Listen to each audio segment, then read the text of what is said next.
ಮೊದಲು ರೊಕ್ಕ ಮಾಡ್ಬೇಕು. ನನ್ನ ನೋಡಿ ಕೊಡ್ತಾರೋ ಬಿಡ್ತಾರೋ, ರೊಕ್ಕ ನೋಡಿ ನಿಮ್ಮ ಅವನ್ನ ಕೊಡ್ತಾಳೆ ಪಕ್ಕ.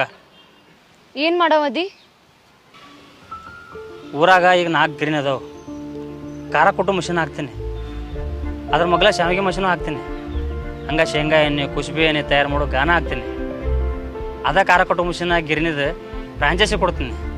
ಒಂದು 100 ಔಟ್ಲೆಟ್ ಅದು ಅಂದ್ರೆ ಸಾಕು, ಮನ್ಯಾಗ ಕುಂತು ಆರಾಮ್ ತಿನ್ಬೋದು. ನಿಮ್ಮ ಅವು ಏನೂ ಅನ್ನಂಗಿಲ್ಲ. ಇಷ್ಟೆಲ್ಲ ಮಾಡ್ಬೇಕಾದ್ರೆ ಎಷ್ಟು ಟೈಮ್ ತಗೋತೈತಿ? ಅಂದಾಜು ಅಂದರೂ 10 ವರ್ಷ ಅನ್ಕೊಂಡೀನಿ. ನಿನ್ಗೆ ಎಷ್ಟು ವಯಸ್ಸಿಗೆ? ಹೋಳಿ ಹುಣ್ಣಿ 31 ಮುಗಿದು. ನಿಂಗೆ 40 ವಯಸ್ಸಾಗೋ ಮಟ್ಟ ನಮ್ಮ ಮನ್ಯಾಗ ಸುಮ್ ಕುಂದಿರ್ತಾರಂತ ಮಾಡಿ ಏನ? ಮತ್ತೇನು ಮಾಡೋಣ ಅಂತ ಅದನ್ನ ಹೇಳ. ನನ್ನ ಹಂತಲ್ಲಿ ಒಂದು ಪ್ಲ್ಯಾನ್ ಐತಿ.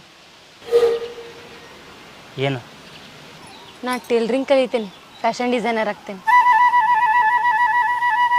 ನಿನಗೆ ಹೇಳ್ತೆ ಅದ ಟೈಲರಿಂಗ್ ಕಲ್ತು ನಮ್ಮ ಮನ್ಯಾಗ ಜಂಪರ್ ಕುಬ್ಸಕ್ಕೆ 40 ರೂಪಾಯಿ ತಗೋತಾಳೆ.